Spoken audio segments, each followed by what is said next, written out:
Ask yourself this question. If a household consisting of a mother, a father, and children,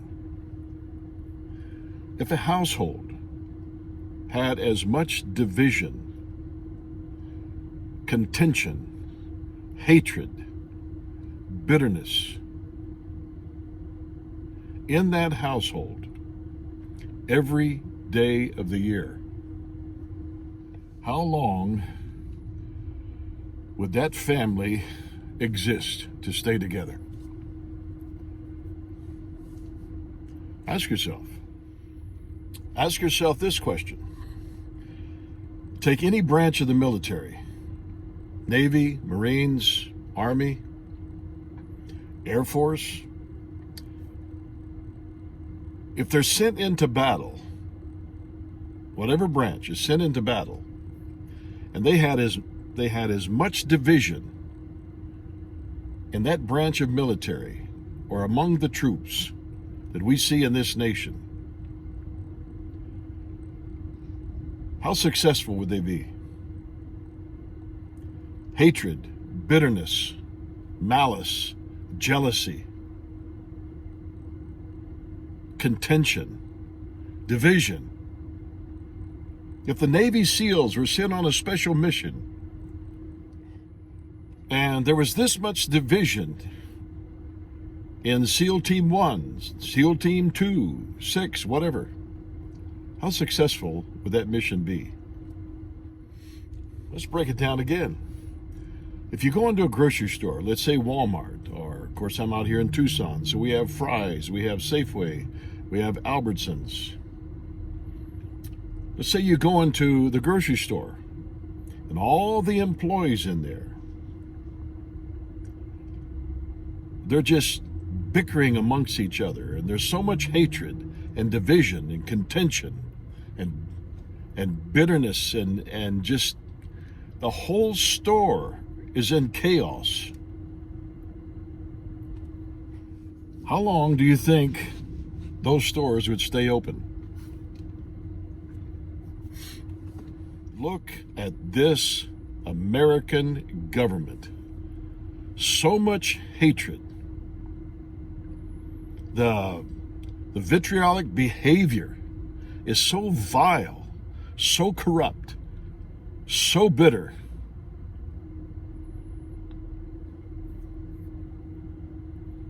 It makes you sick to your stomach. Instead of focusing on life, liberty, and the pursuit of happiness, and how those things can be enhanced for the American people, what do politicians fuss and fight and divide over? Their personal agendas. How much tax they can raise. How much control and regulation they can have.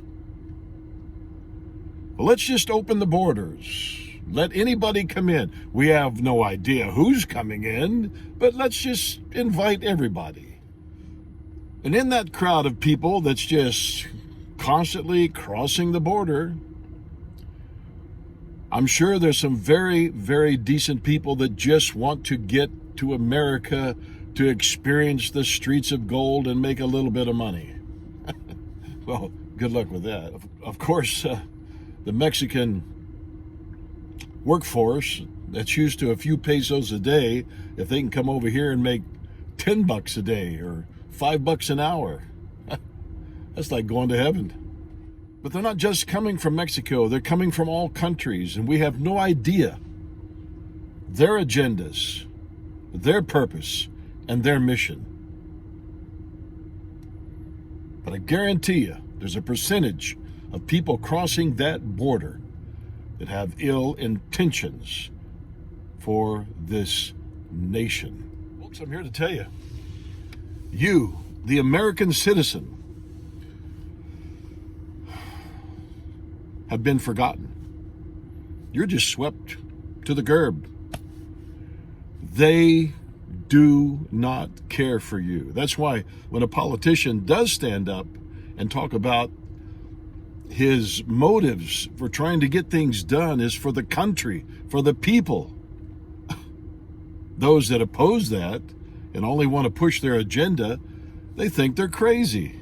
But with all the division and bitterness and hatred and malice, how long would a family last? How long would a branch of the military last? How could a store, a business last with that kind of a environment? And yet it goes on in this nation day after day, year after year, decade after decade. My dear friends, the Declaration of Independence to those type of politicians doesn't matter. The Constitution does not matter. The Bill of Rights does not matter. They call themselves progressive, liberals, left-wing. What the hell does that stuff mean? How come they never refer to, I am a genuine, patriotic American citizen? I was elected to this office to protect and defend the Declaration of Independence, the Constitution, and the Bill of Rights. My focus is to strengthen the economy for you Americans, to strengthen our borders so you can be safe, to make sure that the cops on the street have the training and the resources to protect you 24/7. This isn't rocket science, folks.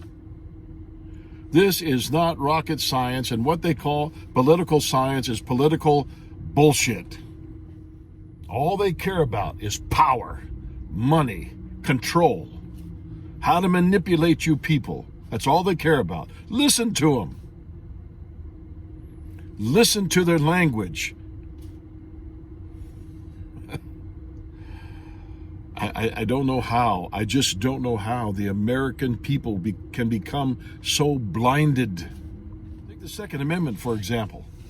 What's so hard about standing up and saying, this is what the Second Amendment says?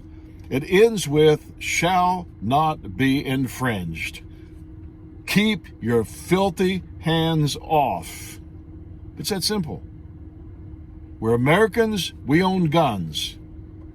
There's no limit to the guns that we can own. The Constitution was not written to control how many guns you have and the type of firearm you have. The Constitution was written to control the power of the government in your private life as an American citizen. What's so hard about that? What's so hard for the president to stand up and say, look, we have guns. You want to come into this country and you want to try to destroy this country with socialism, communism, fascism, and any other kind of ism that opposes our freedom? You want to come into our country? We will destroy you. What's so hard about that? What is so hard about that? Think about these things. Protect your life, liberty, and the pursuit of happiness. And until next time, please subscribe. Give me a thumbs up, thumbs down, comments. God bless.